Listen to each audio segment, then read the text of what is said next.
será. Dios les bendiga, hermanos, buenos días. Voy a pedir que abran su Biblia en Eclesiastés capítulo 12, versículo 9. Para empezar, en esta mañana vamos a leer Eclesiastés 12, versículo 9. Como subtítulo tiene resumen del deber del hombre. Es el escritor Salomón el que escribe Eclesiastés, el hijo de David, y él nos describe en el verso 9, 10, 11, 12 hasta el 14, donde dice: y cuanto más sabio fue el predicador, tanto más enseñó sabiduría al pueblo, e hizo escuchar, e hizo escudriñar, y compuso muchos proverbios. Verso 10: procuró el predicador hallar palabras agradables y escribir rectamente palabras de verdad. Las palabras de los sabios son como aguijones, y como clavos hincados son los de los maestros de las congregaciones dadas por un pastor. El verso 12: ahora, hijo mío, a más de esto, sea amonestado. No hay fin de hacer muchos libros, y en mucho estudio es fatiga de la carne. El fin de todo discurso oído es este: teme a Dios y guarda sus mandamientos, porque esto es todo del hombre.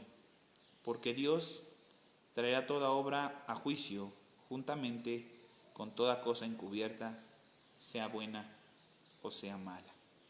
Entonces, como podemos ver desde el verso 9 al verso 14, resume el deber de todo el hombre. Antes de Eclesiastés tenemos el libro de Proverbios. En el Proverbio 1 describe el propósito de los proverbios para la vida de nosotros. Dice su palabra que es para que nosotros adquiramos conocimiento y adquiramos sabiduría. Pero en el verso 9 entonces del capítulo 12 habla de un resumen después de que nosotros hayamos leído cada uno de esos libros. Nos da un resumen en el verso 9 y nos dice: cuanto más sabio, dice ahí, fue el predicador, tanto más enseñó sabiduría al pueblo, e hizo escuchar, e hizo escudriñar, y compuso muchos proverbios. Dice el verso 10, eso es refiriéndose a Salomón: hizo muchos proverbios, hizo escudriñar. Procuró entonces el predicador, que es Salomón, hallar palabras agradables y escribir rectamente palabras de verdad. ¿Qué es lo que procuró entonces el predicador? Dice, hallar palabras agradables, escudriñar rectamente palabras de verdad. Pero no lo logró. Verso 11 dice: porque las palabras de los sabios realmente son como aguijones. Las palabras de gente sabia no son palabras que nos aluden, que nos inflen, que nos hagan sentir cómodos. Las palabras de los sabios, dice aquí, son como aguijones, son como clavos, ¿verdad? Hincados son en las de los maestros también, dice, de las congregaciones dadas por un pastor. Entonces, las palabras de los sabios, las enseñanzas de los pastores en las congregaciones, pues muchas veces son como clavos y son como aguijones. Aunque en el verso 10 dice que procuró el predicador hallar palabras agradables, escribir rectamente palabras de verdad. Si alguna vez tú has predicado, has dado un tema, estoy seguro que te has esforzado por tratar de hablar palabras agradables y escribir rectamente esas palabras de verdad, pero el término de todo esto fueron palabras pues que fueron como clavos y aguijones. Verso 12 dice: ahora, hijo mío, a más de esto, entonces sea amonestado.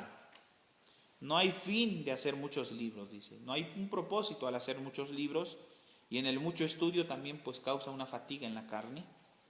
El fin de todo discurso es este. ¿Cuál es el fin de toda enseñanza y de todo discurso, de toda predicación, de todo tema que nosotros llevemos a lo largo de nuestra vida o escuchemos a lo largo de nuestra vida? El fin de todo discurso es este. ¿Cuál es el fin de todo discurso? Teme a Dios y guarda sus mandamientos, porque esto es el todo del hombre. ¿Por qué es el todo del hombre? Verso 14 nos resume: porque Dios traerá toda obra a juicio. Todo lo que nosotros hagamos, Dios lo traerá a juicio. Juntamente con él, dice, todas las cosas encubiertas, sean buenas o sean malas. Así que en esta mañana, hermanos, voy a invitarte a que ahí en tu casa, después de haber leído esta parte del resumen del deber del hombre, Cierres tus ojos, levantes tus manos si estás ahí, que tal vez quieras ponerte de rodillas, no sé, de la manera que tú gustes. Y vamos a orar a Dios en esta dirección.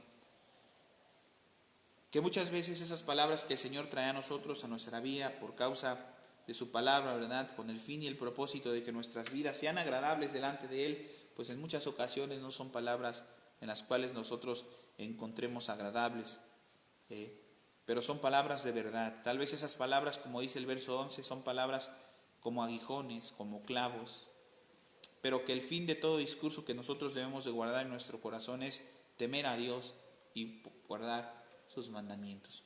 Vamos a orar. Amado Dios, en esta hermosa mañana venimos delante de tu presencia, oh Señor. Queremos disponer nuestros corazones, queremos disponer nuestras voces. Como dice tu palabra, el escritor escribía: bendice, oh alma mía, al Señor, y que todo mi ser bendiga su santo nombre. Él es el único que corona nuestra vida de favores, dice su palabra, y el que nos llena de sus misericordias. Hoy nos acercamos delante de tu trono, Dios, en esta hermosa mañana. Reconocemos toda la necesidad que tenemos de ti y guardamos y atesoramos dentro de nuestro corazón el fin de todo discurso. Temer, oh Dios, a ti y guardar tus mandamientos, oh Dios. Sabemos, oh Dios, y muy bien que traerás, dice tu palabra, toda obra a juicio, juntamente. Toda obra encubierta, sea buena o sea mala. Tú eres aquel que tienes el poder de juzgarnos y que tú nos juzgas, Señor, con unos justos juicios perfectos. Venimos delante de tu trono, Dios, a ofrecerte lo mejor de nuestra adoración. Espíritu, alma y cuerpo, estamos dispuestos hoy en esta mañana a adorarte y a entregarte, Dios, fruto de nuestros labios. Conscientes de nuestra necesidad, conscientes de nuestra debilidad, Señor, es que venimos a ti, nos acercamos a tu trono, Dios, para poder recibir la plenitud y que a través de tu Espíritu Santo, Dios, puedas fortalecernos y que podamos persistir en nuestra fe. Señor, en todas y en cada una de nuestras debilidades, oh Dios, haznos fuertes para que tú seas glorificado por medio de nosotros.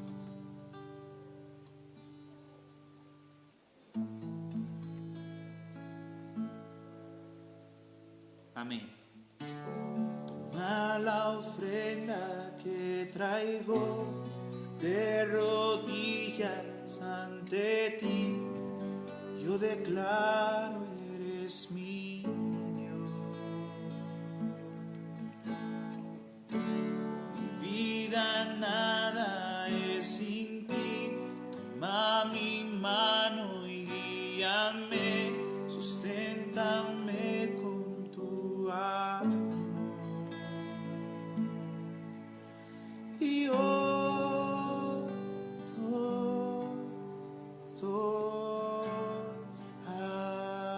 aquí.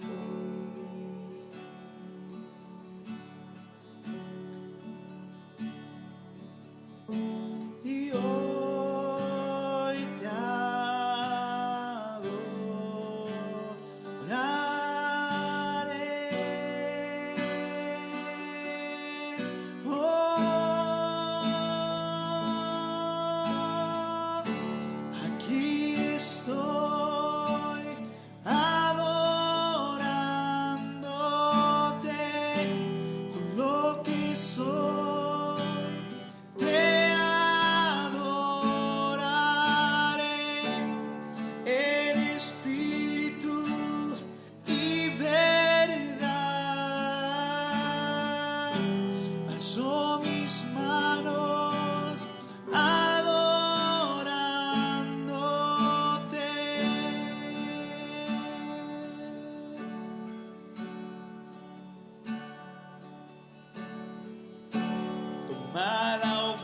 ofrenda que he traído de rodillas ante ti, yo declaro eres mi Dios.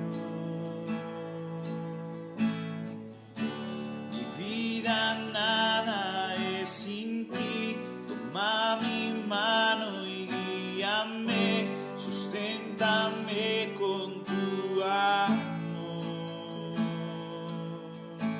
Y hoy te adoraré.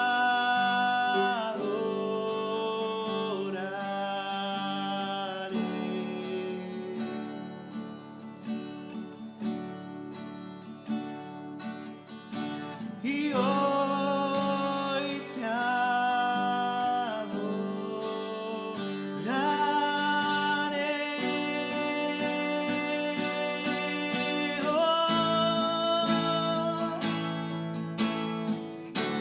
Aquí estoy adorándote con lo que soy, te adoraré en espíritu y verdad. Alzo mis manos adorándote. Aquí estoy adorándote con lo que soy, te adoraré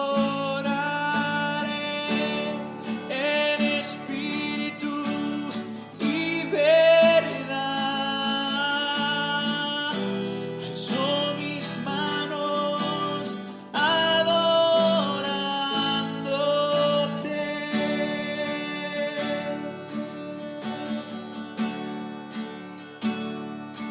Venimos delante de tu trono, Rey, adorarte a ti, Señor, adorarte a ti. Voy a adorarte a ti, por siempre voy a adorarte a ti. Voy a adorarte a ti, por siempre voy a adorarte. Voy a adorarte a ti, por siempre voy a adorarte a ti. Voy a adorarte a ti, por siempre voy a adorarte. Voy a adorarte a ti, por siempre voy a adorarte a ti. Voy a adorarte a ti, por siempre voy a adorarte. Voy a adorarte a ti, por siempre voy a adorarte a ti. Voy a adorarte a ti, por siempre voy a adorarte. Aquí estoy adorándote con lo que soy, te adoraré en espíritu y verdad. Alzo mis manos adorándote. Aquí estoy adorándote con lo que soy, te adoraré en espíritu y verdad. Alzo mis manos adorándote.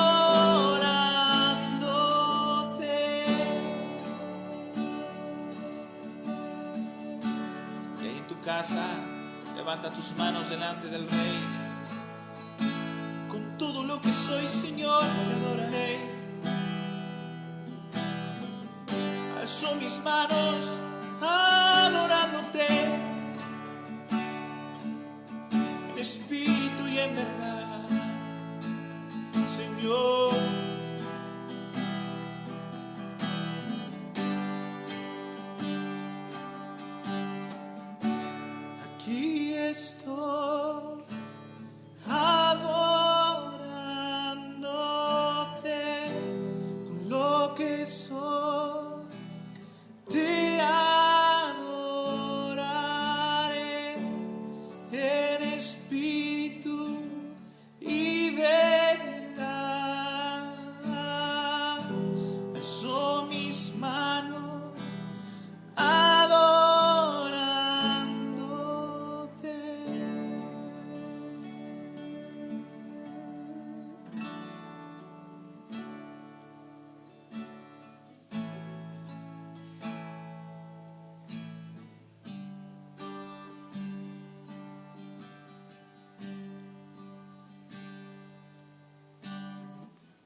levantar, Señor, nuestra voz delante de tu trono.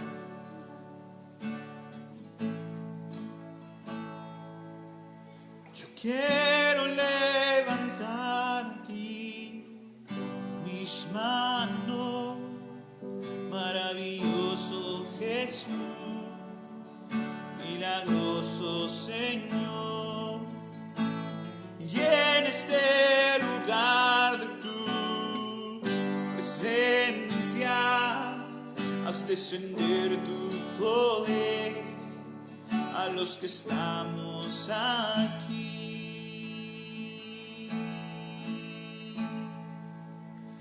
Creo en ti, Jesús, y lo que harás en mí. Yo creo en ti, Jesús, y lo que harás en mí, en mí.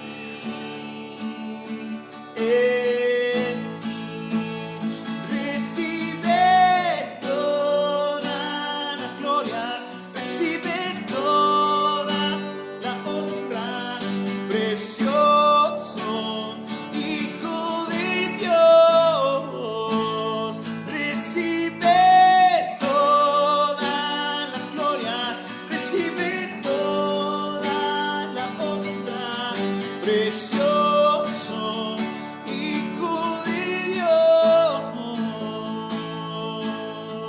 Yo quiero levantar a ti mis manos, maravilloso Jesús, milagroso Señor, y en este lugar de tu presencia haz descender tu poder a los que estamos aquí.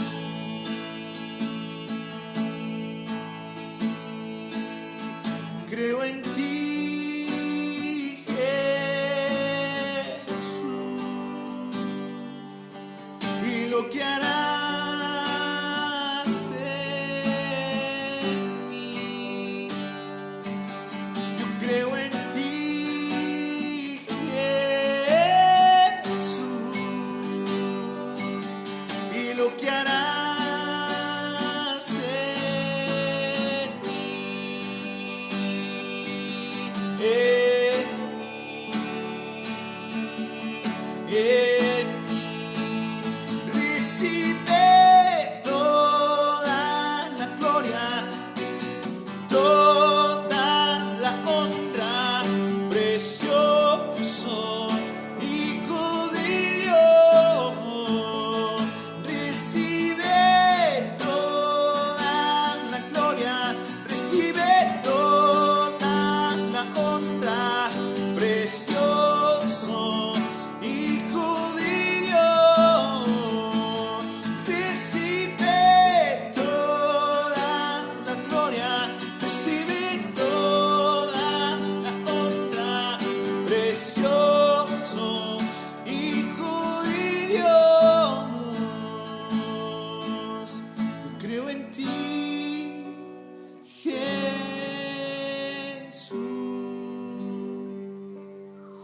y lo que hará en mí. Yo creo en ti, y lo que harás en nosotros, oh Rey, y lo que harás en mí, en mí, en mí.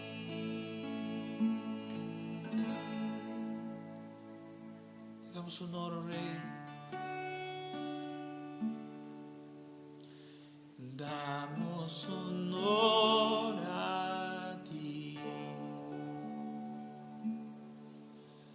Damos honor a ti. dador de vida, eres tú.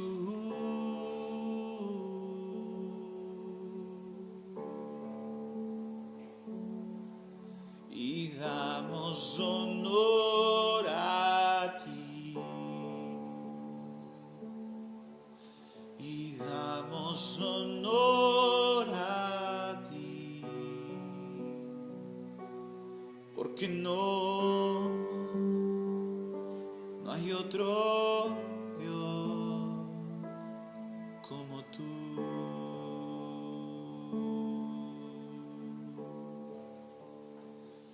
Rey de reyes, admirable,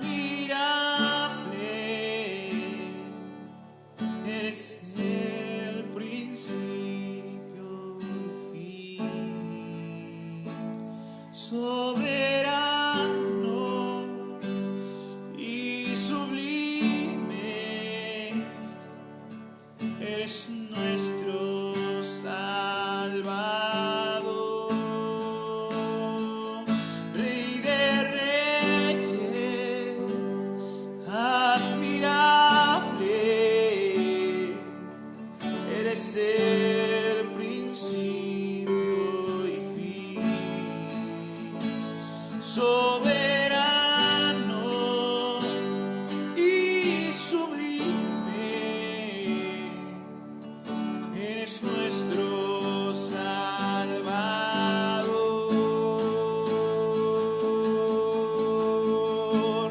Allí en tu casa diré al Rey, y damos honor a ti. Damos honor a ti, Creador de vida, eres tú. Te damos honor, Señor, y damos honor a ti. Damos honor a ti, porque no hay otro Dios como tú.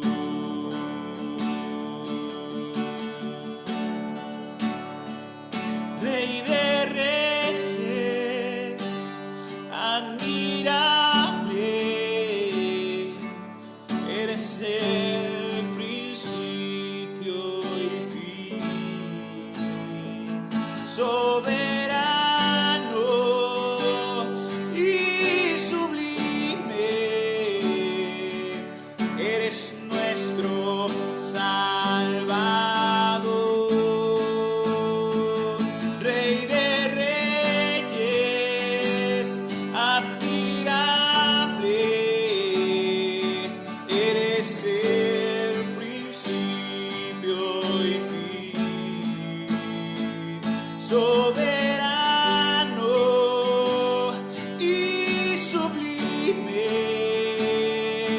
eres nuestro Salvador. Rey de reyes, admirable,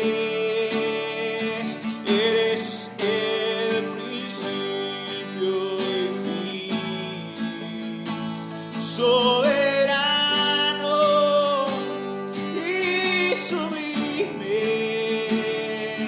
eres nuestro Salvador.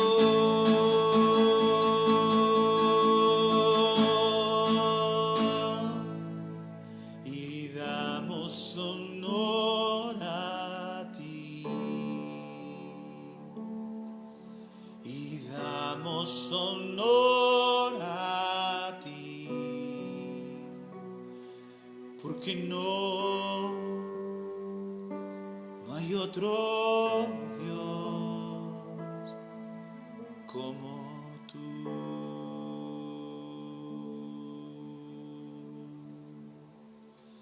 No hay otro Dios como tú, Rey. no hay otro Dios, Señor. Amén. Que Dios les bendiga, hermanos. Buenos días tengan todos ustedes. Hemos adorado a Dios, hemos estado en un tiempo con Él a través de unas alabanzas y hemos expresadole al Señor lo que Él es a nuestra vida a través de estas canciones. Como dice esta hermosa alabanza, damos honor a Él, porque no hay otro. Dice la Escritura en el Salmo 86, no hay Dios que iguale las obras que tú haces, y es por eso que todas las naciones vendrán, dice ahí, y adorarán delante de ti.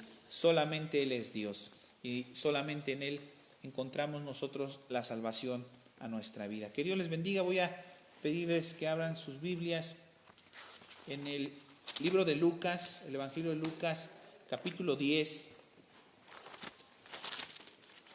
versículo 17. Lucas 10, verso 17.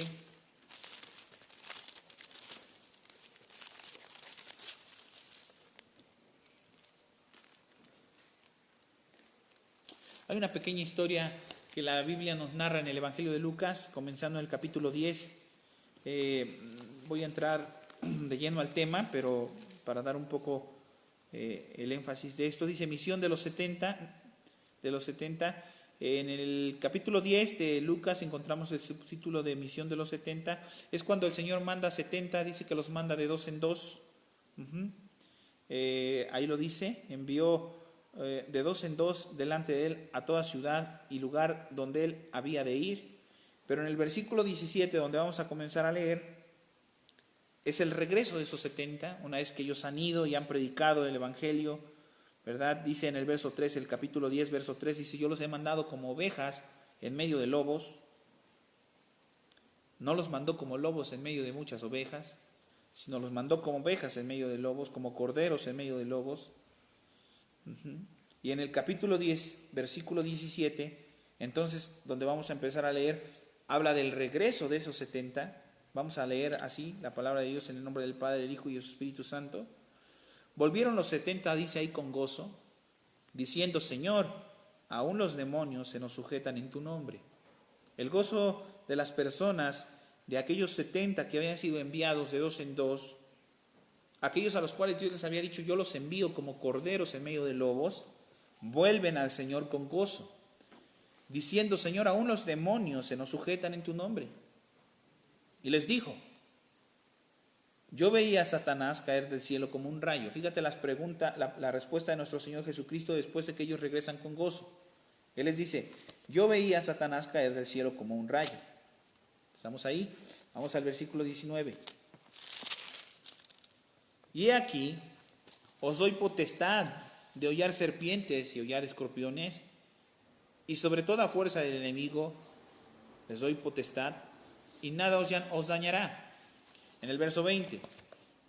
Pero no os regocijéis de que los espíritus se os sujetan, sino regocijaos de que vuestros nombres están escritos en los cielos. Entonces los 70, después que han sido enviados y han visto que aún los mismos demonios se les sujetaban, ojo,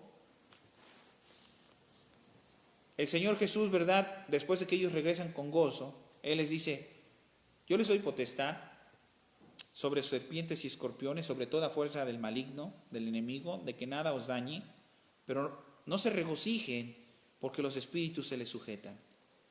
Esa no debe ser la causa de su gozo. ¿Cuál debe ser la causa de su gozo? Dice ahí, la causa de su gozo debe ser que sus nombres están escritos en el libro de la vida. Están escritos en los cielos. Ahora, esto no es tan diferente a la época actual, hermanos. Hoy la mayoría de cristianos se emocionan y se regocijan con muchas otras cosas que no tienen sentido, que carecen de importancia en mucho sentido también, y que realmente deberían de gozarse en que sus nombres están escritos, dice aquí, en el libro, ¿verdad?, de la vida, están escritos en los cielos. Ahora vamos a ver lo que dice el versículo 20. En aquella misma hora, y quiero que pongas mucha atención porque es muy importante, dice, en aquella misma hora Jesús se regocijó en el Espíritu. Veamos que a diferencia, usted jamás va a encontrar que Jesús se regocijaba porque expulsaba demonios o porque levantaba muertos o porque levantaba paralíticos o porque sanaba gente. Jesús nunca vas a encontrar en una parte en la Escritura que Él se regocijó de algo semejante, pero vas a encontrar que aquí la Biblia describe que Jesús se regocijó en esto.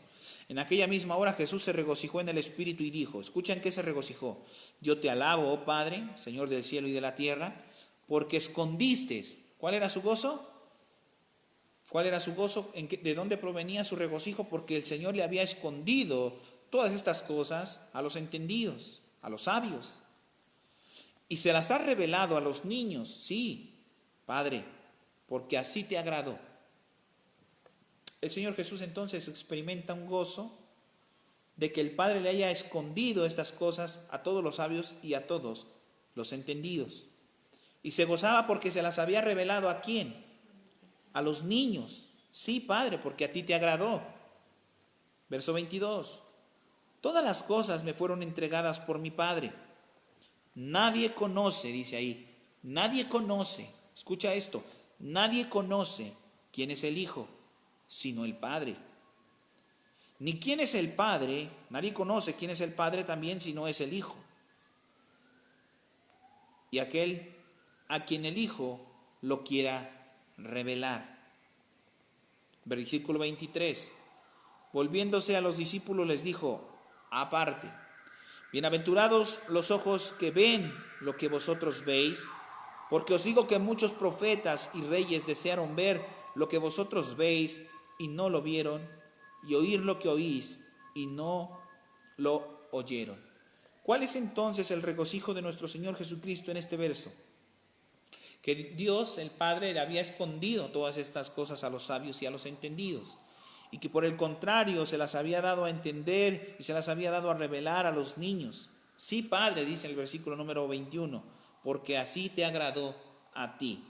Y en el versículo 22 dice, nadie conoce al Padre si no es por el Hijo, y nadie conoce al Hijo si no es por el Padre. Aquel que conozca al Padre es a quien el Hijo lo quiera revelar. Y este es uno de los grandes debates entonces que hemos estado teniendo dentro de la iglesia. Es uno de los grandes problemas, ¿verdad? Porque mientras que los discípulos, aquellos 70, regresaban y se regocijaban porque los demonios se les sujetaban, por el contrario el Señor les dice, no se regocijen por esto, regocíjense porque sus nombres están escritos en los cielos. ¿Cuál debe ser nuestro punto de gozo? ¿Cuál debe ser nuestro punto en nuestra vida espiritual de felicidad, nuestro sustento? El saber que hemos sido aquellos niños a los cuales se nos ha sido revelado aquello que los profetas quisieron ver, aquello que los profetas quisieron oír, pero que Dios nos lo ha revelado a nosotros, a nosotros.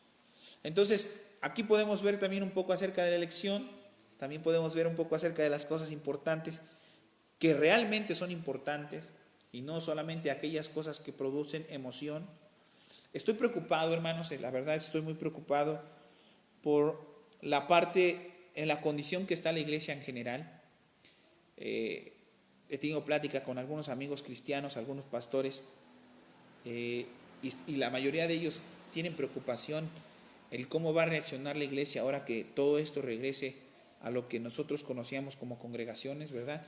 Algo normal en nuestras iglesias, tener un culto normal en nuestra iglesia. Porque la gente, hermano, yo te quiero decir esto, la gente ha empezado a enfriarse en su vida espiritual. La gente no está consciente de lo que esto está representando. Y hablábamos cuando todo esto empezó que lo que esto tenía como fin y propósito era que la iglesia pues cesara en su búsqueda y en su pasión por Dios. Y creo que el enemigo ha logrado conseguir muchos de estos triunfos. La verdad que yo no veo una iglesia fuerte, hermanos, no veo una iglesia estable. E incluso ayer mandé un mensaje a la intercesión. Hermanos, el domingo hay culto, nadie se gozó. No vi uno que otro por ahí dijo, gloria a Dios, qué bueno que va a haber cultos ya.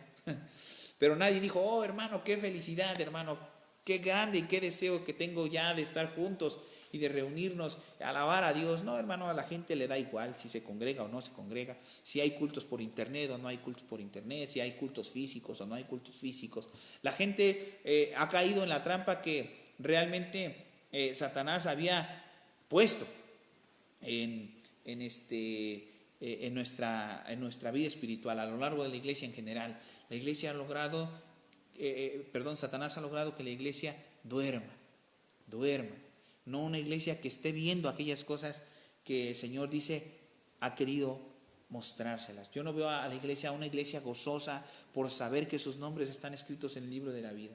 Yo veo una iglesia que se goza cuando Dios los bendice económicamente. Yo veo una iglesia que se goza cuando Dios les da sanidad. Yo veo una iglesia que se goza cuando los espíritus supuestamente se les sujetan. Yo veo una iglesia que se goza cuando tiene el poder de declarar, de decretar. Yo veo una iglesia que se goza cuando veo un triunfo en sus vidas. Entonces se gozan. Se gozan por todo menos por el saber que en los libros de la vida están escritos sus nombres. Que sus nombres están escritos en los cielos. Y ese debería ser el mayor gozo de nuestra vida.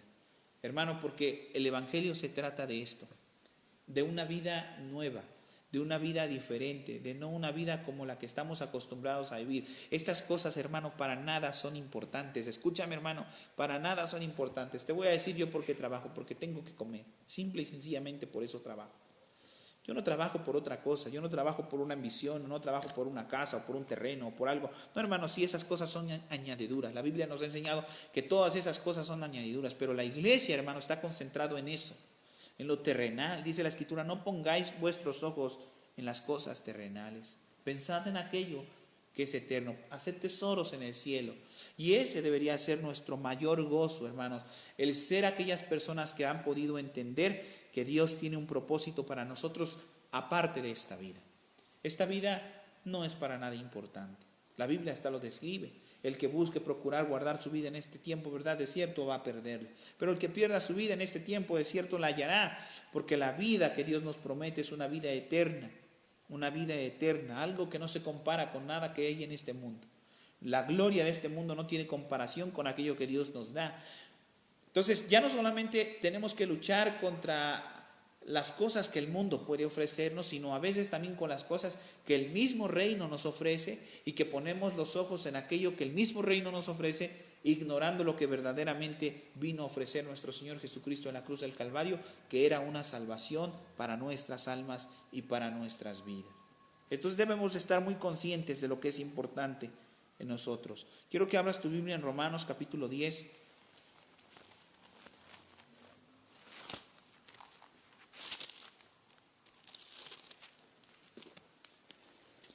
Versículo del 1 al 21.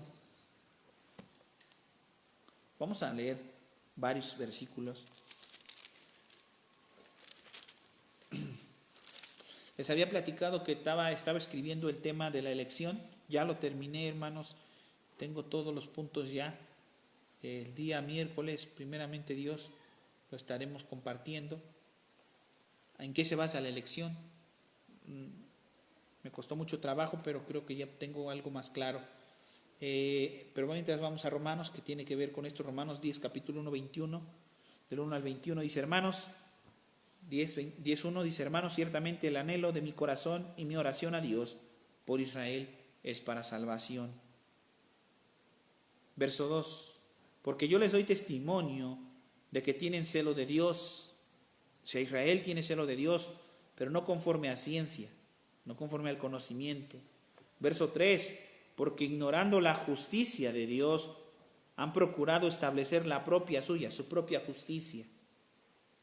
No se han sujetado a la justicia de Dios. En el verso 4, porque el fin de la ley es Cristo. Esto quiero que quede muy claro y hasta lo pueda subrayar. ¿Cuál es el final de la ley? Cristo. Ahí está claro, no tengo que interpretarlo ni tienes que interpretarlo. El fin de la ley es Cristo. Hasta ahí llegó. El fin de la ley es Cristo, para justicia a todo aquel que cree. Ahora, tú podrás ver en el subtítulo que tienes en el capítulo 10, la justicia que es por fe. Verso 5.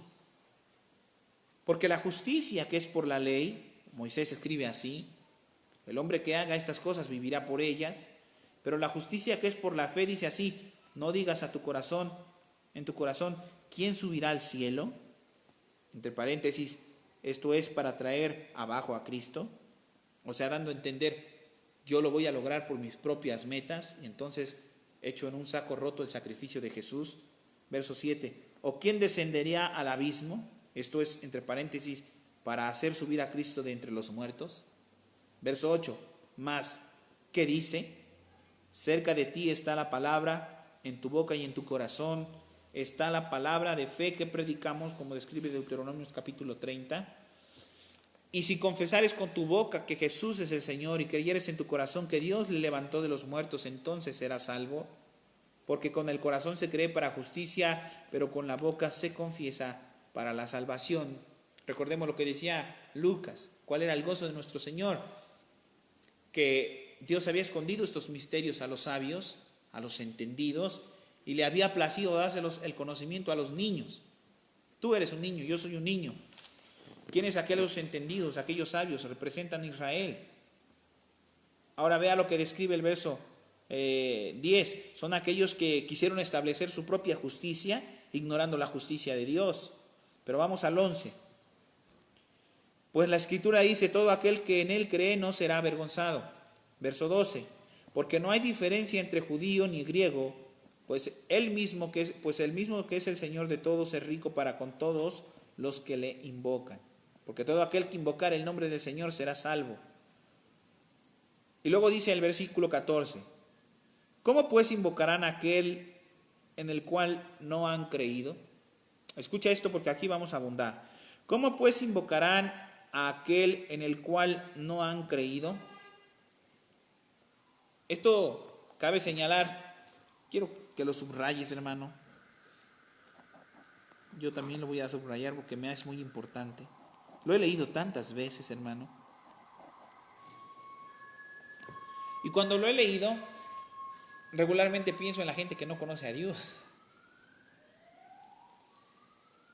Pero en la mañana que leía yo este versículo, lo que el Señor me decía, no es que hay mucha gente que está en la iglesia y no conoce a Dios.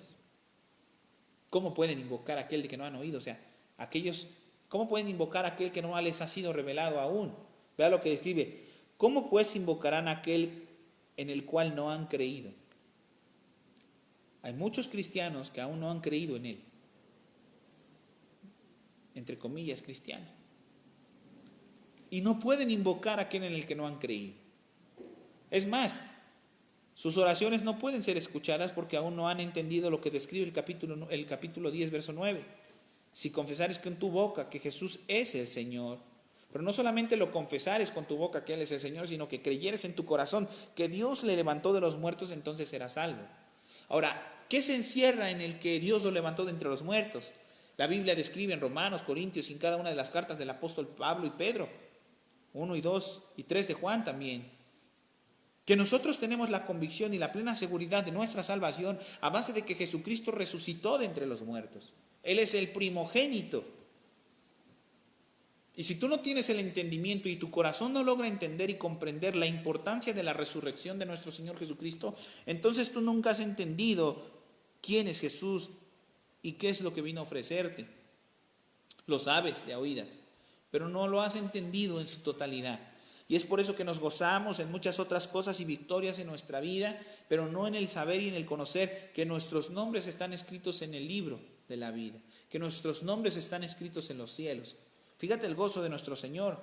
En ese momento el Señor se gozó y dijo, Padre, gracias por haber escondido este mensaje, esta enseñanza de todos los sabios y de todos los entendidos. Entonces dice, si confesares con tu boca que Jesús es el Señor y creyeres en tu corazón que Dios le levantó de los muertos, serás salvo.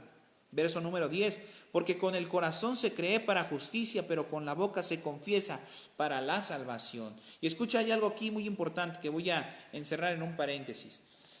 Muchas personas creen en Cristo que el hecho de que una persona venga y le diga, repite conmigo, dile, Señor, yo te acepto como mi Señor y Salvador. ¿Crees que el Señor Jesucristo fue levantado de entre los muertos? Sí, lo confesó. Con su corazón, con la boca se confiesa y con el corazón se cree para salvación. Y ellos creen que a base de eso esa persona es salva. No, hermano, la gente no ha entendido este tema. Entonces, ¿qué es lo que quiere decir 9 y 10? Romanos 10, 9 y 10, uno de los versículos más conocidos para evangelizar.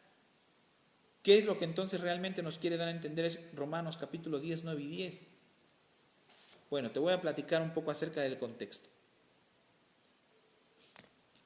Platicábamos hace 8 días con algunos hermanos y les decía, hemos aprendido a vivir un evangelio, hermano, demasiado mediocre. Demasiado mediocre. Somos muy mediocres cristianos, la verdad. Como leíamos al principio, el fin de todo discurso es este: teme a Dios y guarda sus mandamientos. Y hemos aprendido a vivir un evangelio tan mediocre, pero tan mediocre, que hemos creído que el evangelio se reduce a una confesión positiva como esta. Yo confieso que el Señor Jesucristo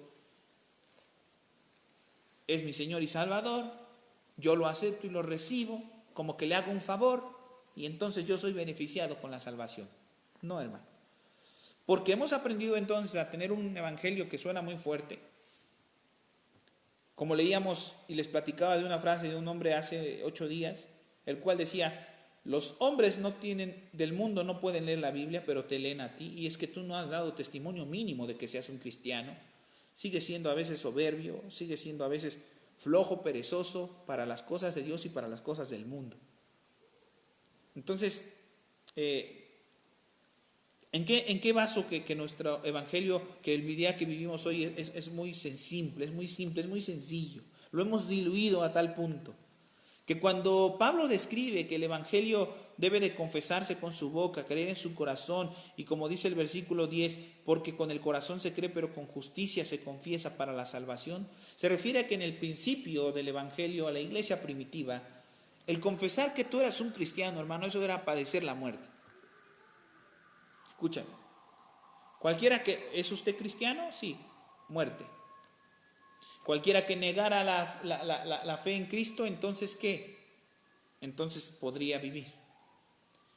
Eso es lo que significa: con el corazón se cree, pero con la boca se confiesa para la salvación. La gente estaba dispuesto a perder sus propias vidas terrenales con el fin de alcanzar y al saber que tenían el gozo de que sus nombres ahora estaban escritos en los cielos. No les importaba perder todo en esta vida, porque tenían el entendimiento que Dios había resucitado a nuestro Señor Jesucristo de entre los muertos, y que si ellos morían, ellos podrían resucitar también. Era una promesa que vivían completamente y creían dentro de su corazón. ¿Por qué les decía? Al que esté muerto, aunque esté muerto, vivirá. Entonces, para ellos el entender confesar no significaba lo que para nosotros es confesar. Es que a pesar de los peligros inminentes de predicar el evangelio y de confesar a sí mismos y a la gente que eran cristianos, les podría llevar a la muerte, y a ellos no les importaba eso, sabiendo que Él era el primogénito de la resurrección. Que así como Él había resucitado, también nosotros habríamos de resucitar. Ellos tenían en conocimiento: nosotros también hemos de resucitar, como lo ha predicado. Y después el cristianismo escuchó de Pablo, como lo decía: no ignoréis, no se entristezcáis acerca de los que duermen, porque hay una promesa. Porque Pablo también describe a los corintios: de nada le serviría al hombre entregar sus propios cuerpos aún para ser quemados. O sea, ahí están las dos diferencias. Aún para ser quemados, si su predicación, ¿verdad?, no lleva amor. Dice: tú puedes entregar tu cuerpo en sacrificio, pero si no tienes amor, de nada te servirá. O sea, hay un equilibrio. No solamente entregaban sus cuerpos, sino que en sus cuerpos experimentaban el amor y el perdón, la gracia y la misericordia. Recordemos la vida de Esteban, platicábamos este domingo pasado con unos hermanos. Recordemos a Esteban, como siendo apedreado, ¿verdad?, miraba al cielo y decía: Padre, no les tomes en cuenta este pecado. Hoy somos demasiado débiles, hermanos, porque no hemos sido fortalecidos por el Espíritu.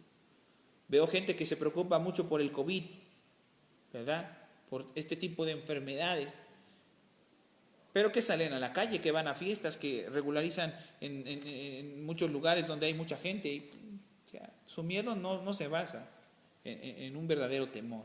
Hay mucha gente que se congrega en las iglesias, sí, pero que su miedo es el que Dios no esté con ellos, no un temor. Recuerda, no es lo mismo miedo que temer. Temor es un respeto, es una reverencia. Miedo es tenerle terror a algo. Y Dios no quiere que tú le tengas terror.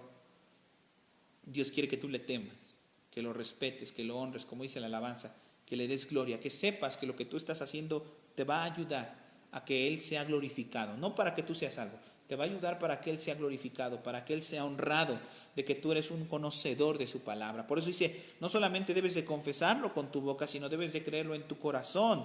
Por la Escritura dice: todo aquel que en Él cree no será avergonzado. Verso 12, porque no hay diferencia entonces entre el griego y el judío, ¿verdad? Pues el mismo Señor de todos es rico para con todos los que le invocan. Porque entonces todo aquel porque todo aquel que invocar el nombre del Señor será salvo. Verso 14. ¿Cómo pues invocarán a aquel en el cual no han creído?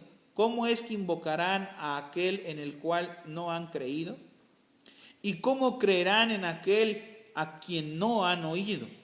¿Y cómo oirán sin haber quien les predique? Y aquí ya estamos en otro punto. Ya no solamente tú oyes, sino ahora tú tienes la obligación de predicar y de instar en tiempo y fuera de tiempo, como describe la palabra. En el verso 15, ¿y cómo predicarán si no fueren enviados?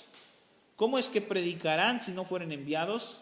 Como está escrito, cuán hermosos son los pies que anuncian la paz de los que anuncian buenas nuevas. Isaías 57. Entonces, aquí vemos no solamente los que escuchan, sino también a los que han sido enviados. ¿Cómo irán si no han sido enviados? Bueno, Dios te está enviando ahora. Dice, ¿cómo te envía? Fíjate la manera audaz en la que el Señor nos envía. Él nos dice, agarra y ve y predica. Él nos dice, quiero que sepas que son hermosos los pies de los que anuncian la paz. Y si tú anhelas tener unos pies hermosos que anuncien la paz, que anuncien las buenas nuevas, tú vas y les compartes. Verso 16. Mas no todos obedecieron al Evangelio, pues Isaías dice, Señor, ¿quién ha creído a nuestro anuncio? Así que la fe por el oír y el oír por la palabra de Dios. Pero digo, ¿no han oído? Antes bien, por toda la tierra han salido la voz de ellos, y hasta los fines de la tierra sus palabras. También digo, ¿no han conocido esto Israel? Primeramente Moisés dice, no os provocaré a celos con un pueblo que no es pueblo, con pueblo insensato provocaré a ira. ¿Quién es ese pueblo insensato? Nosotros somos ese pueblo insensato. Somos aquel pueblo con el cual Dios provoca celos. Verso 20, e Isaías dice resueltamente, fui hallado de los que no me buscaban. Escucha, subraya eso. Fui hallado de los que no me buscaban. ¿Quién dijimos que era ese pueblo? Nosotros. ¿Quiénes no lo buscábamos? Nosotros. ¿Quiénes lo hallamos? Nosotros. Por eso era el gozo de nuestro Señor. No se regocijen porque los demonios se les sujeten. Regocíjese porque sus nombres están escritos en los cielos. No lo buscaban y lo hallamos. Fuimos hallados, dice ahí, me manifesté a los que no preguntaban por mí. ¿Quiénes son los que no preguntaban por él? Nosotros. Ese otro pueblo en el cual Dios dice, yo provocaré a ir a mi pueblo Israel con un pueblo insensato. Vaya manera de hablarnos. Los que no me buscaban, a ellos me manifesté. Los que no preguntaban por mí. Versículo 21. Pero acerca de Israel dice, todo el día extendí mis manos a un pueblo rebelde y contradictor. No es que Dios nunca estuvo con ellos, sino que le dice, yo todo el día extendí mi mano. Ahora vamos a seguir leyendo acerca, en el capítulo 11, del 1 al 10 nada más, dice, digo pues, esto es por la parte de que muchos también cristianos creen que Israel ya no es Israel. Ciertamente, solo hay un pueblo, no hay dos. Pero ciertamente Israel también va a ser redimido, algunos de ellos, a quien Dios quiera. Y aquí lo vamos a leer. Digo pues, ¿ha desechado Dios a su pueblo? En ninguna manera, porque también yo soy israelita. ¿Quién es el que escribe esto? Pablo. Dice, yo también soy un israelita, de la descendencia de Abraham, de la tribu de Benjamín. Verso 2, eso quiere decir que no ha desechado Dios a su pueblo, al cual desde antes conoció. ¿O no sabéis qué dice de Elías la Escritura? ¿Cómo invoca a Dios contra Israel diciendo, Señor, a tus profetas han dado muerte y a tus altares han derribado y solo yo he quedado y procuran matarme? Pero dice, pero Dios se reservó un remanente, ¿verdad? Abajo lo vamos a ver, dice, pero ¿qué le dice la divina respuesta? Me he reservado 7,000 hombres que no han doblado la rodilla delante de Baal. Hay un remanente siempre también, y hay un remanente en Israel. Así también, aún en este tiempo, dice, ha quedado un remanente. Escucha esto, el verso 5 y 6, porque son muy importantes. Así también aún en este tiempo ha quedado un remanente escogido. ¿Por qué?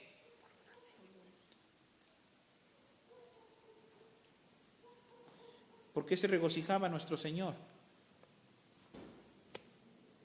Porque algunos, Dios les había dado la oportunidad, a algunos niños les había revelado el conocimiento. Nadie puede conocer al Padre, dice, si no es por medio de mí. Y nadie me puede venir a mí si no es por medio del Padre, si no le ha sido dado por el Padre.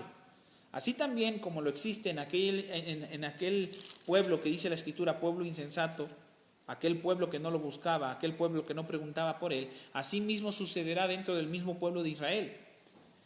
Yo me reservé un remanente que yo he escogido, dice el Señor, por la pura gracia, no por su justicia, como leíamos al principio. Este pueblo cambió la justicia de Dios tratando de imponer su propia justicia. Verso 6. Y si por gracia, porque ya no es por obras, de otra manera la gracia ya no es gracia, y si por las obras ya no es gracia, de otra manera la obra ya no es obra. ¿Qué pues? Fíjate lo que describe. Lo que buscaba Israel no lo ha alcanzado, pero los escogidos, subraya ahí, como arriba, los escogidos por gracia, pero los escogidos sí lo han alcanzado. ¿Quiénes lo alcanzaron? ¿Los audaces? ¿Los inteligentes? ¿Los sabios? ¿Los veraces? No, los escogidos sí lo han alcanzado. Y los demás fueron endurecidos. ¿Fueron qué? Endurecidos. ¿Se endurecieron ellos a sí mismos? No, fueron endurecidos. Unos fueron escogidos por gracia, y esos escogidos que han sido alcanzados, ¿verdad? Y los demás fueron endurecidos. Verso 8, como está escrito. ¿Cómo está escrito? Dios les dio espíritu de estupor, ojos con que no vean, oídos con que no oigan, hasta el día de hoy. Verso 9. Y David dice, se ha vuelto su convite en trampa y en red, en trompezadero y en retribución. Se han endurecido sus ojos para que no vean, y agóbiales la espalda para siempre. ¿A qué quiero entrar entonces a este punto, hermano? ¿Cómo es una persona que ha entendido verdaderamente que ha sido salvo por Dios? Es una persona que acepta por totalidad su voluntad. Si tú eres una persona que aceptas en totalidad su voluntad, eres una persona que también trabaja en el comportamiento que honra su voluntad. Amén. Mire, lo que me he dado cuenta a lo largo de todo este tiempo que soy cristiano, es que el verdadero cristiano es esforzado, hermano. El verdadero cristiano es esforzado. No es un cristiano perezoso, que no le guste orar, que no ore, que le dé igual leer. Tú puedes estar en la iglesia y no faltar nunca, pero si tú no lees y no oras en tu casa, si tú pierdes el tiempo en todo menos en hacer algo provechoso para la honra y gloria de Dios, hermano, tú estás lejos de tener la salvación de Dios. La salvación de Dios es como un fruto. La Biblia lo escribe. Todo aquel que no dé frutos dignos de arrepentimiento, el hacha está puesta al tronco y será cortado y será echado en el fuego. Somos los responsables, hermano, de que en muchas ocasiones nuestros propios familiares no se conviertan a Cristo por nuestro testimonio. Por eso dice, ¿cómo irán? ¿Cómo irán si no hay quien les predique? Eres un cristiano cobarde, que no tienes el valor siquiera de predicarle a tu padre, a tu madre, a tu hermano, a tu amigo, a tu vecino. Mucho menos has entendido quién es Dios para ti. Eres un cristiano mediocre, hermano. Si eres un tipo de personas que no tienes la valentía para predicarle a aquellos que dices amar, y aún a aquellos que no dices amar, deberíamos de amar a todos. Como describe el proverbio que leímos hoy en Eclesiastés capítulo 12. Las palabras de los sabios son como aguijones, hermano. Las palabras de los maestros en las congregaciones dadas por los pastores son como clavos. Y el proverbista, ¿verdad?, decía, He querido hallar palabras dulces, agradables para predicar. Y me di cuenta que no son necesarias. Pero esa es la generación de cristianos en la que vivimos hoy, hermanos. Cristianos que no honran a sus padres con obediencia y sujeción. Cristianos esposos que no aman a sus esposas, ni las guardan, ni las cuidan como el vaso más preciado.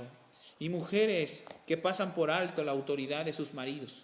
Ese es el tipo de cristianos en los cuales vivimos, que piensan en todo y se gozan en todo aquello que puedan lograr, menos en lo más importante, que es que sus nombres estén escritos en el libro de la vida, que sus nombres estén escritos en los cielos. Y yo, hermano, yo te quiero invitar, que no te calles, hermano, que seas una persona que hables no solamente con tus palabras, sino con tus hechos, con tus actitudes, que demuestres ser un verdadero cristiano, hermano. ¿Para qué? Para que Dios sea glorificado a través de tu vida, hermano, a través de tu vida. Estamos cansados, hermano, como iglesias, y estamos también, el Señor está cansado, hermanos, de hermanos que postergan todo para un tiempo, que a todo le damos prioridad menos a su servicio, menos a su voluntad. Por eso dice aquí, hay algunos que han sido escogidos, y no te juzgo, hermano. No te juzgo si eres una persona endurecida, porque no es tu culpa. No eres el culpable de ser endurecido. Hay mucha gente que ni siquiera es capaz de amar, hermano. Cristianos que están en las iglesias ni siquiera son capaces de amar, de expresar su amor. Porque escucha, hay mucha gente que dice, yo amo, pero me cuesta trabajo expresarlo. No, hermano. Si tú amas, tienes que expresarlo. La Biblia dice que Él es el verbo, y el verbo es una acción. Y Él amó al mundo, y no solamente dijo que lo amó, sino que mostró su amor dando a su Hijo. Hablamos de un amor que es abnegable. Vemos a nuestro Señor Jesucristo diciendo que Él nos amaba, hermanos, mostrándolo en la cruz del Calvario. Amó al Padre no solamente de palabras, sino siendo obediente hasta la muerte. Hoy no puede venir la gente a decirme a mí que aman, pero que les cuesta trabajo demostrarlo. Nuestra actitud debe cambiar y no emocionarnos de los planes y de los logros y de las metas personales que nosotros vayamos alcanzando. No, hermano. Nuestro gozo debe provenir de la salvación, de la revelación y del conocimiento que nosotros tenemos de Dios. Y con esa misma pasión debemos de predicar ese evangelio a todos aquellos que lo necesitan. Porque ¿cómo irán si no hay quienes prediquen? Después vemos en el capítulo 11, verso 11, digo pues, ¿han tropezado los de Israel para que cayesen? En ninguna manera, pero por su transgresión vino la salvación de los gentiles para provocarles a celos. Y su transgresión es la riqueza del mundo, y su defección la riqueza de los gentiles, cuanto más su plena restauración. Y ahora vamos a irnos hasta el versículo 25 al 36. Vamos a ver la restauración. Porque no quiero, hermanos, que ignoréis este misterio, para que no seáis arrogantes en cuanto a vosotros mismos. ¿Qué ha acontecido a Israel? ¿Qué le aconteció a Israel? Endurecimiento, en parte hasta que haya entrado la plenitud de los gentiles. Y luego todo Israel será salvo, como está escrito, vendrá de Sión el libertador, que apartará de Jacob la impiedad. Y este será mi pacto con ellos cuando yo quitaré sus pecados. Cuando yo quite sus pecados. Verso 28. Así que en cuanto al evangelio, son enemigos por causa de vosotros, pero en cuanto a la elección, son amados por causa de los padres. Porque irrevocables son los dones y el llamamiento de Dios, pues como vosotros también en otro tiempo erais desobedientes a Dios. Él está haciendo la comparación del mismo pueblo. Hay una parte en la Escritura, no recuerdo ahorita dónde, me parece que es Corintios, donde Dios, por medio del apóstol Pablo, le habla a la iglesia y le dice, no quiero que os acontezcáis lo mismo que aconteció al pueblo de Israel, que sus padres se endurecieron y perecieron en el desierto. Pablo hoy está hablando de la misma manera. No se hagáis arrogantes en cuanto a vosotros mismos, porque lo mismo que le aconteció a Israel en el endurecimiento puede venir sobre ustedes. Una vez una persona le dijo a mi esposa algo que me causó un poco de gracia, pero le dijo: tenga mucho cuidado de que su corazón no brote una raíz de amargura. Y a mí me causó gracia, ¿verdad? Porque el tiempo siempre lo demuestra todo, hermano. Y resultó que pues la raíz de amargura le brotó a la persona que le había dicho eso. Entonces el tiempo tanto sana todo como demuestra todo. Nuestra vida, hermano, debe ser una vida que debemos de guardar con celo. Dice la Escritura que nuestra salvación la debemos de guardar con celo. La Biblia dice que el que esté firme mire no tropezar, mire no caer. La Biblia dice que el que esté limpio se limpie más. Eso es lo que la Biblia dice. La Biblia dice que busquemos, ¿verdad?, ser como la luz de la aurora, que va en aumento hasta que el día esclarece en su totalidad. La Biblia describe que prosigamos al blanco, que corramos la buena carrera y que terminemos esa carrera. La Biblia no dice que bueno que fui un cristiano hace muchos años, bueno, porque la Biblia no habla de pasado, no habla de, yo me leí la Biblia hace 5 años. No, la Biblia dice que sigas leyendo hoy, que sigas meditando hoy. La Biblia no dice que algún día fuiste líder, no, algún día yo fui líder, no. La Biblia dice que seas líder ahora, que seas una inspiración para la gente ahora, que animes a los débiles en la fe, que los recibas a esos débiles en la fe. La Biblia no dice que algún día yo prediqué, no, la Biblia dice que prediques ahora. La Biblia no habla de pasado, hermano. Entonces, si tu corazón es débil, tú sabes en qué es débil, tú debes de persistir en Dios para que esa debilidad deje de ser debilidad y para que Dios te fortalezca en ello. Yo hoy no veo una generación de cristianos, hermano, que oren en demasía por sus debilidades. Si tú sabes que eres una persona tal vez que no eres valiente, tú debes de orar a Dios por valentía.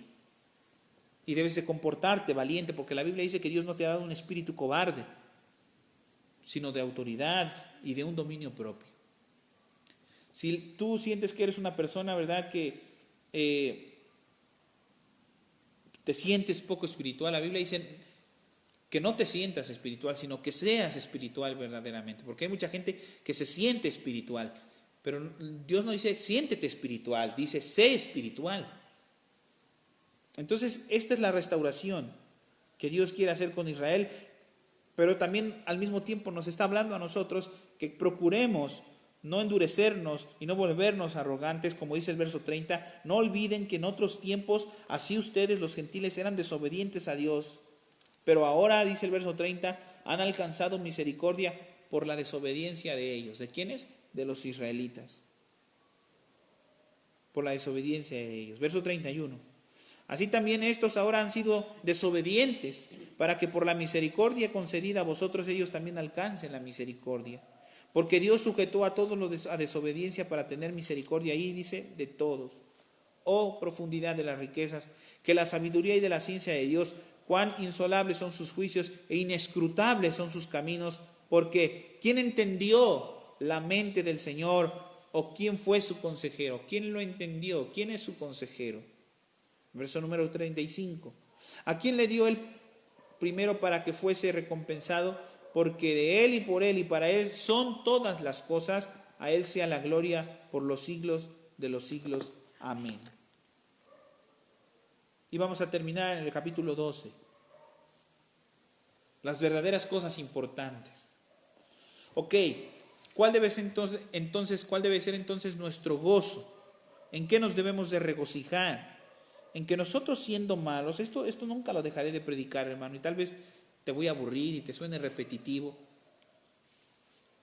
pero así como te hablo a ti, créeme que yo sí me hablo. Y en la mañana me levanté y oraba aquí donde estoy ahora, y mi oración era esa: estoy tan lejos de ti, oh Dios.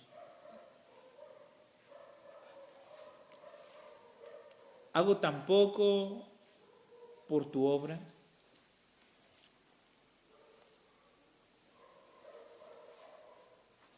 Siervo inútil, pero verdaderamente inútil, le decía a Dios hoy.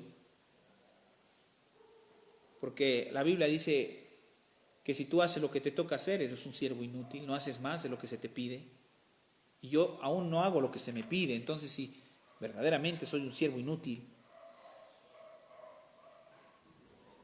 era un desobediente, sigo siendo desobediente, pero hemos alcanzado la misericordia. Entonces, yo me gozo en ello, hermano. Yo me gozo en que no merecías nada, pero que Dios te ha dado todo. Él no te debía absolutamente nada y Él le ha placido daros el reino. El reino, hermano. Hablamos esta semana acerca de la libertad, lo que era la verdadera libertad. Y escucha, un esclavo no puede obtener su libertad por sí solo. Un esclavo es libre cuando su amo le da la libertad, le dice, ve y sé libre. Es lo mismo que Dios vino a hacer a nosotros. Un esclavo no puede decir, te he servido fielmente, porque era su obligación de esclavo. Y la libertad en la cual Dios nos ha dado esa parte es, yo te he dado la libertad no para que tú seas una persona con libertinaje, que ha cambiado y se ha convertido la libertad en un libertinaje. Yo te he dado la libertad no para que hagas tu voluntad y tu reverenda gana, lo que te venga en gana y lo que quieras, porque así es el hombre, lo dicen Romanos. El hombre se ha vuelto irracional, ha cambiado la gloria de Dios por la gloria del hombre, han cambiado el uso natural, por lo cual Dios los entregó a pasiones vergonzosas y abominables. Dios nos ha dado una libertad no para que hagamos lo que se nos antoje, sino para que entendamos verdaderamente y agradezcamos verdaderamente lo que es ser libre. ¿Y cómo viene la libertad? Lo estudiamos esta semana. Solamente viene a través del conocimiento. ¿Cuál era el gozo de nuestro Señor Jesucristo? Yo me gozo porque a los sabios y a los entendidos les ocultaste estas cosas. Y nosotros somos libres porque el que conoce, dice ahí la Escritura, conoceréis la verdad y es la verdad la que os hará libres. Hemos conocido la verdad, sabemos de dónde proviene, qué implica tener la libertad y la responsabilidad de ser libre. Afrontar nuestros errores, afrontar nuestras debilidades y ser responsables con nuestros actos y nuestros hechos. Yo veo cristianos que siguen siendo niños, infantiles. Y Dios dice que es necesario que deseemos la leche espiritual no adulterada para que por ella podamos crecer para salvación. ¿Para qué? Para salvación. Todo tiene que ver con salvación. Todo tiene que ver con conocimiento y con libertad. Entonces, una vez que nosotros hemos conocido esa libertad, hemos obtenido esa libertad, nosotros vamos llevando libertad a los cautivos de la misma manera, a través del conocimiento. Pero si tú tienes a tu familia presa en una cautividad y tú no hablas de esa libertad, es porque tú no has sido libre aún. Sigues siendo esclavo. Una persona que ha experimentado la libertad tiene el gozo de la libertad. A veces puedo sonar demasiado duro, hermano, pero quiero que entiendas algo. Yo sé que es libre, yo sé que es ser libre. Por tanto, me gusta predicar de esa libertad, porque quiero que las otras personas sean copartícipes conmigo de esa libertad. Dice la Escritura que Jesucristo predicaba, quiero que sean coherederos del reino. Pero aquella persona que no ha experimentado la libertad, que sigue siendo esclavo de sus deseos, de sus pecados y de todo tipo de vanidad, entonces no puede predicar de libertad porque no ha entendido la libertad. Esos mismos son los deberes cristianos que aparecen en el capítulo 2. Hay deberes cristianos, son nuestros deberes cristianos. Y si tú escuchas estos deberes cristianos y aún no abundas en ellos, yo te invito a que abundes. Así que, hermanos, os ruego por las misericordias de Dios, primeramente que presentéis vuestros cuerpos en un sacrificio vivo, después debe ser santo, después debe ser agradable a Dios, que es en vuestro culto racional. Escucha, culto racional, algo que has razonado primeramente. No son emociones, no son ideas ni alucinaciones, no son cultos religiosos, hermano, porque escucha, yo estoy peleado con la religiosidad, me enoja la religiosidad. Es más, yo no veo al ser cristiano como una religión, un culto racional. Primeramente, entonces, un sacrificio vivo, santo, agradable a Dios, de tal manera que eso es vuestro culto racional. Una persona que verdaderamente entiende cómo es que se debe de adorar. Verso 2, no se conformen a este siglo.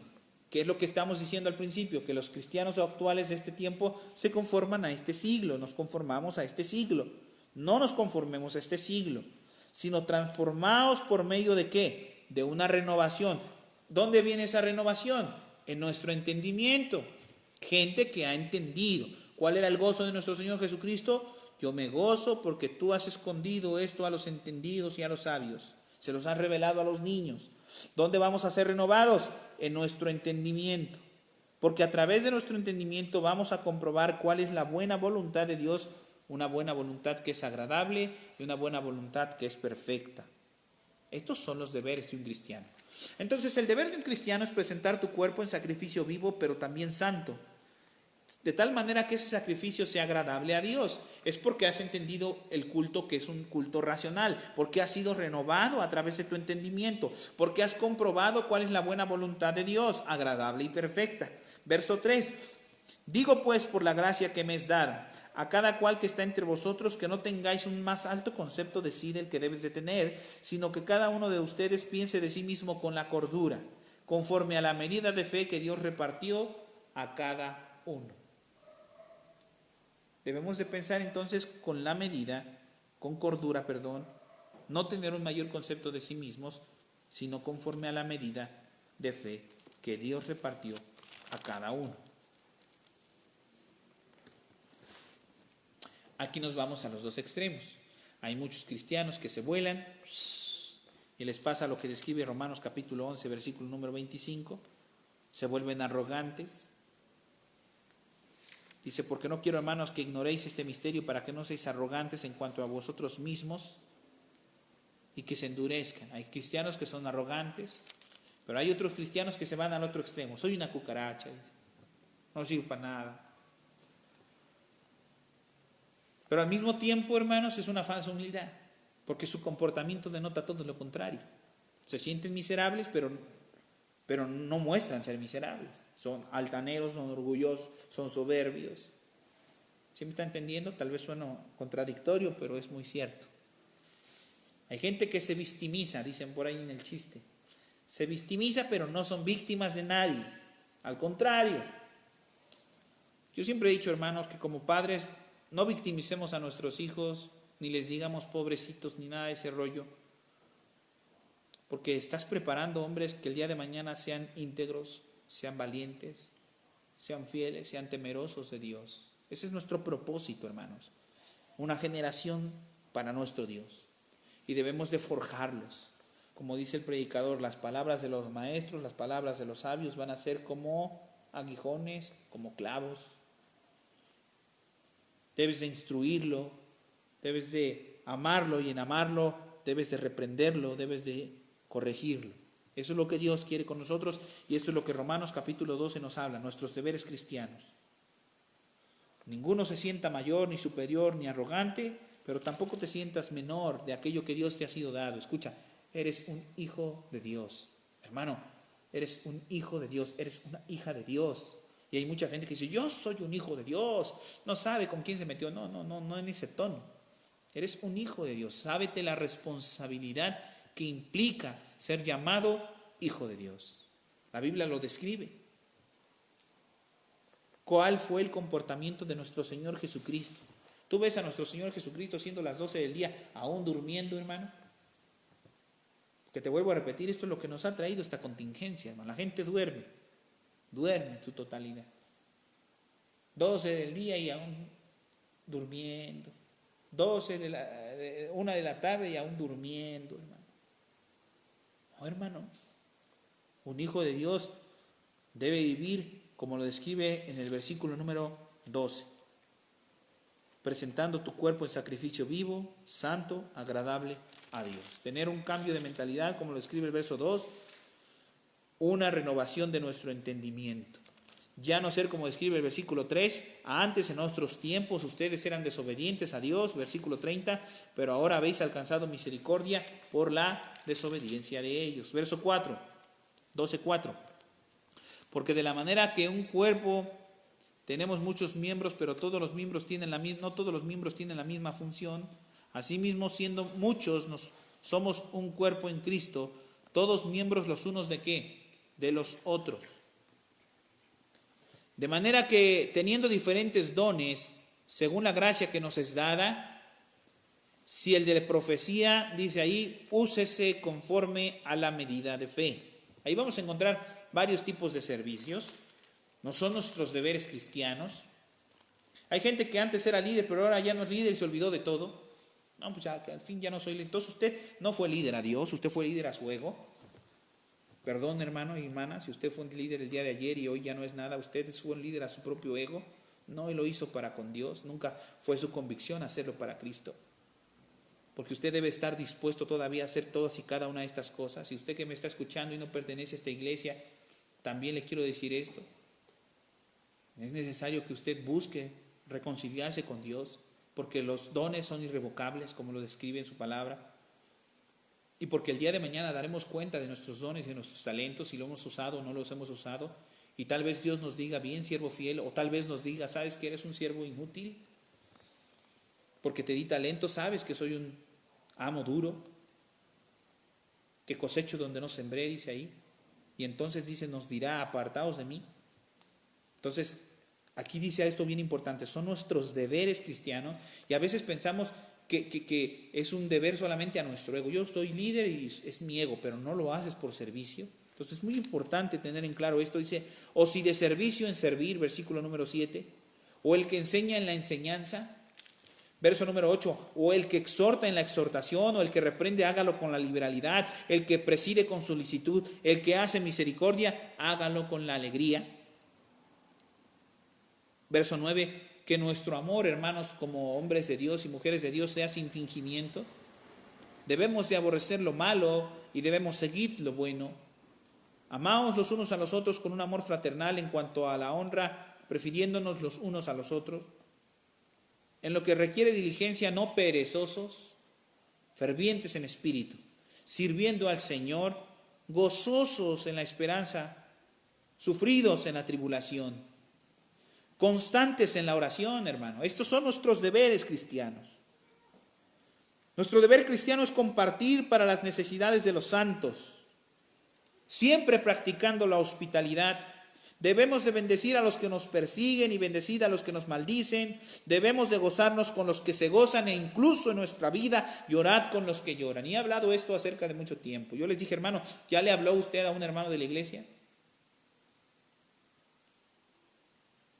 ¿Ya visitó usted a un hermano de la iglesia?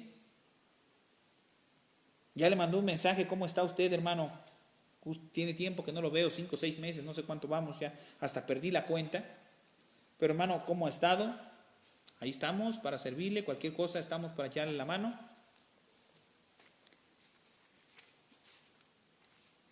Platicábamos acerca de gozaos con los que se gozan. Yo hablábamos esta semana qué increíble, hermano, que cuando alguien logra un triunfo en su vida, nosotros como hermanos no nos gocemos de ese mismo triunfo, sino que por el contrario, felicitémonos, hermanos, gocémonos con los que se gozan.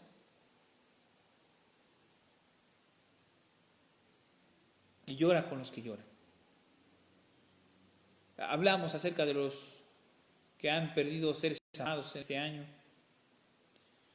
Nuestra obligación como cristianos, hermano, nuestro deber como cristianos es estar allí y llorar con ellos también, si es necesario. Si alguien está sufriendo, sufre con él. Verso 16, unánimes entre vosotros, unánimes, no altivos, sino asociados con los humildes. No seáis sabios en vuestra propia opinión, esos son nuestros deberes. A nadie pagues mal por mal. Siempre procura lo bueno delante de todos los hombres. Si es posible, cuando dependa de vosotros, estad en paz.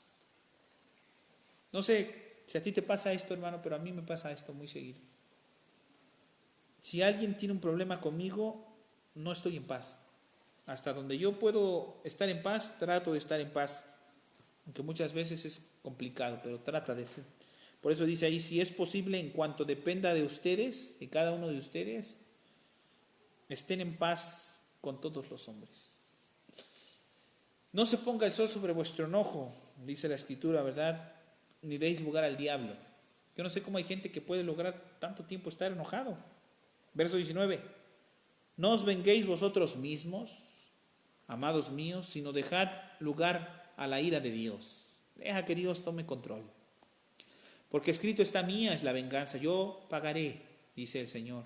Así que, si tu enemigo tuviere hambre, dale de comer. Si tuviere sed, dale de beber, pues haciendo esto, ascuas de fuego amontonarás sobre su cabeza. Nunca seas vencido de lo malo, sino vence con el bien el mal. Amén. Estos son nuestros deberes, hermano, y este es lo que distinguirá en nuestra vida si verdaderamente somos aquellos niños que han tenido el conocimiento de Dios, aquellos que no hemos sido endurecidos, hermano.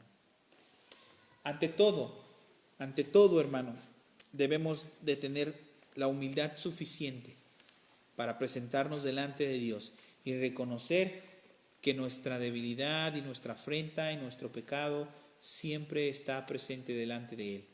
Y debemos de clamar que a través de su Espíritu Santo nuestra vida pueda ser, Señor, que a través de su Espíritu Santo el Señor pueda nuestra vida ir moldeando, ir cambiándola, ir renovándonos. Si falta de amor, amor; si te falta servicio, si te falta enseñanza; si eres duro en la exhortación; liberalidad con la que tú puedas presidir, misericordia, amor sin fingimiento. Todos esos deberes cristianos que la Biblia nos enmarca. Por último, voy a volver a leer Eclesiastés capítulo 12, versículo 10.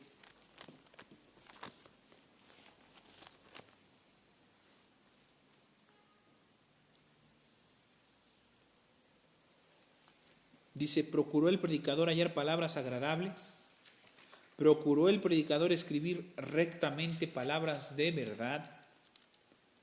Procuró.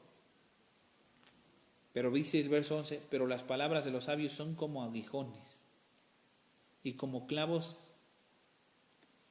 hincados son las de los maestros de las congregaciones dadas por un pastor. Él procuró. Por eso te digo, a mí me ha pasado mucho esto, hermano. Créame, hermano, no estoy enojado ni molesto. Muchas veces a mí me han dicho: hermano, ¿usted predica enojado? ¿Está molesto? No, hermano, para nada. Yo, cuando hablo con ustedes, siempre trataré de ser muy sincero. Y te voy a decir algo: he tratado de procurar en muchas ocasiones dar palabras de aliento. Yo quisiera preparar un sermón en este tiempo difícil de que usted diga: oh, qué bendición, que me siento tan fortalecido, hermano. Y no puedo, hermano, no puedo escribir algo semejante, no se me da mucho. Tal vez alguno de ustedes tiene ese don, aprovéchelo, úselo. Pero yo soy así como este hombre, procuro hallar palabras agradables, escribir rectamente palabras de verdad, pero al final las palabras son aguijones. Verso 12 dice: ahora, hijo mío, a más de esto, sea amonestado. No hay fin de hacer muchos libros. Y el mucho estudio incluso a veces es fatiga a la carne. Y él termina diciendo en el verso 13: el fin de todo discurso oído es este. Yo te puedo dar una predicación de 2-3 horas, pero al final de todo el discurso y de todo fin es este: teme a Dios. Verdaderamente teme a Dios. Y si ignoras en su totalidad qué es temer a Dios, ora a Dios y dile: quiero saber qué es temer a tu nombre. Sabiendo que la palabra nos ha enseñado a lo largo de ella muchas cosas acerca del temor, como el principio de la sabiduría es su temor. Todo gira alrededor del temor de Dios. Teme a Dios, guarda sus mandamientos. Guarda sus mandamientos. ¿Recuerdas las palabras del salmista David? Decía: en mi corazón guardaré tus dichos para no pecar contra ti. ¿Por qué? Porque esto es todo, es el todo del hombre. Porque Dios dice: Dios traerá toda obra a juicio. Todo lo que hagamos lo traerá a juicio. Juntamente con toda cosa encubierta, sea buena o sea mala. Oremos a Dios. Padre, en esta hora te agradecemos por tu palabra. Hemos sido dichosos, Dios, Y yo oro por esta iglesia, por esta congregación, por cada una de las personas que están viendo y por las que verán este video. Tu gozo. El momento de tu gozo fue el agradecer que muchas de estas cosas hayan permanecido ocultas para los sabios y los entendidos. Porque a ti, oh Dios, te ha placido darlas a conocer a niños que en otros tiempos fuimos insensatos. No merecíamos tu gracia, no merecíamos de tu amor ni de tu misericordia, pero con un amor infinito nos has amado, indignos del sacrificio hecho por tu Hijo en la cruz del Calvario, oh Dios, inmerecedores de esa salvación. Pero como dice tu palabra, no temáis, manada pequeña. Al Padre le ha placido daros el reino. Y ese es nuestro gozo, Dios. Ese es nuestro gozo, esa es nuestra satisfacción, saber que nuestros nombres están escritos en el reino. Saber, Dios, que sin haber hecho nada para merecer tu amor, tú nos has amado con un amor eterno. Que no te hemos buscado jamás nosotros a ti, sino que tú nos has buscado a nosotros. Que sin buscarte te hemos hallado. Que has pagado el precio por nuestros pecados. Danos la valentía, danos, oh Dios, el no vivir un evangelio mediocre. Danos de tu Espíritu Santo para dar testimonio de ti, como dice tu palabra. Tu Espíritu sería enviado a nosotros, tomaría de ti mismo y te glorificaría. Danos el ser un ejemplo de vida para los que nos rodean, familiares y amigos, vecinos. Que nuestro trabajo y en toda obra que nosotros realicemos, seas tú glorificado, Dios, por medio de nuestra forma de vida. Hemos entendido que por medio de tu palabra es verdad, ha venido el esclarecimiento a nuestra mente y nos has trasladado de las tinieblas a tu luz admirable. Que nuestro entendimiento, que en otro tiempo estuvo entenebrecido, Señor, ha venido la luz.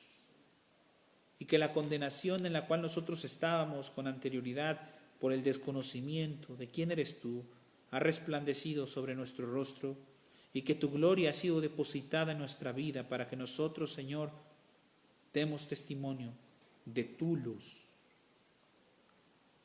No se enciende un almud para esconderse debajo de la mesa, sino se pone sobre ella. Danos la sabiduría y la valentía para predicar a todos nuestros amados. Te lo pedimos, Señor, porque ¿cómo oirán si no hay quien les predique? ¿Y cómo sabrán?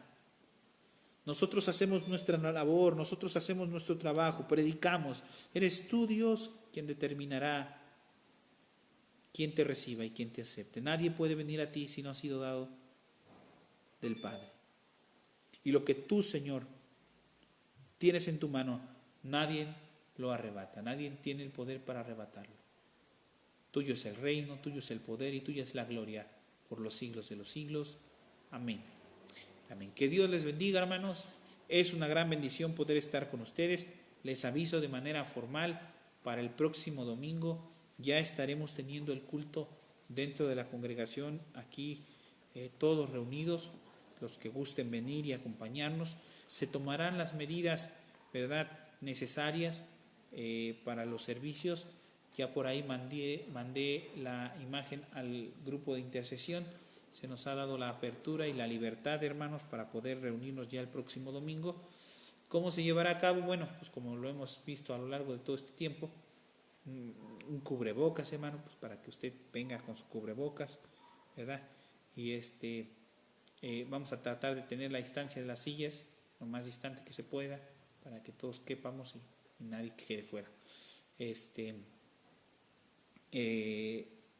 Vamos a tratar de tener nuestro tapetito por allá afuera y y nuestro gel antibacterial, pues tratando de tomar las medidas, hermano, no por temor, la verdad no es por temor, simple y sencillamente por ser obedientes, como también lo dice Romanos, ¿verdad?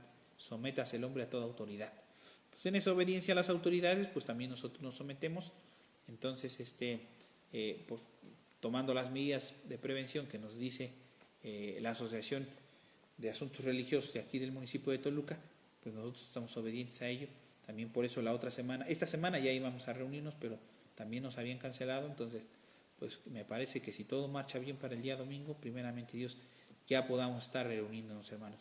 Que Dios les bendiga, les mando un fuerte abrazo y primeramente Dios, nos vemos aquí el domingo. Dios les bendiga, hermanos.